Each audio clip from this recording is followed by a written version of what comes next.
manana ny hevindreo tompona ndraiky mpanjakana sy ny soro-mavamahoaka mahakasika indrindra ny feo mandeha amin'ny fandravana ny androm-panjakana toy ny voalaza tao anatin'ny feikevitry ny feonambe nasionaly ny ho amin'ny fampihavanana na ny pomba na ny mitsikera ny fitondrana dia tsy makasitraka izany fandravana izany avokoa teo jerentsika ary ny sary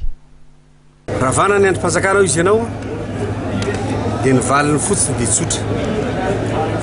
soso-kevitra angeny nameny ireo mpizaika atao amin'ny FFKM fa anjarany filoham-pirenena no mijery ny fomba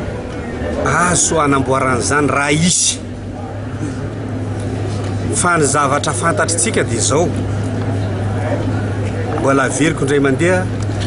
tsy any amin'ny transition intsony ny misy ny fanjakana malagasy ary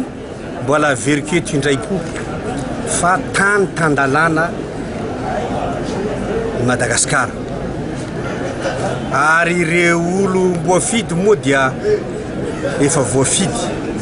miroso makany amin'ny demokrasia ny zavatra kendreny fitondram-panjakana za tsy tahiditra amin'ny resaka politika ny resaka koa za eto ny lalàna inona ny lalàna amin'ny feantsika aloha zao fanaraka ve tsika fivanana ny lalàna zavatra hafa indray zay fa dia tsy atsy maraka zay lalàna misy tsika hoe zao ny eritreritry ny olona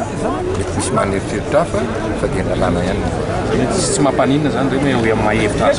azy enona ka ahoana moa tsy enona kosa tsy maintsy mihaino anao tsy mety raha tsy mihaino anao fa ny hafa ianao kabary zao ny président ny assemblée nationale dia mihaino anao hoe ahoana moa fanjahirana izy dia mihaino arak'izay tsy asiana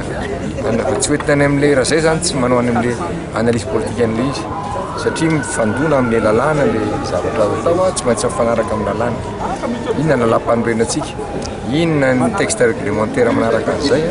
dia zay zany manina ka misehatra fana miady hevitra amin'izany ohatra ny assemblée nationale any amin'ny firenena nefa no nanosika amin'ilay anatanterana fampihavanam-pihavanana tarika izy fa tsy mety latin'izy tao anatiny tao hoe le faso io ny fampihavanana aminay dia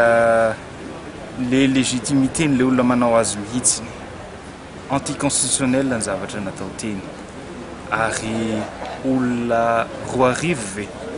telopolo sy 25 plus exactement raha mivato azoko zaho ty député anankiray ty fotsiny ataontsika hoe 13 000 12 000 voix ny vato azoko ny 2000 amin'ireny zany le olona atao tsy ampy 2000 akory ny olona atao mba azotsika eritseretina ve légitimité zany zavatra atao fois 150e zany zay chiffre zay ataontsika hoe ireo député rehetrarehetra reo any amin'ny 7000 voix any donc 1 million any hoany zany voix nandany an'ireo 1 million 057 zany 57 000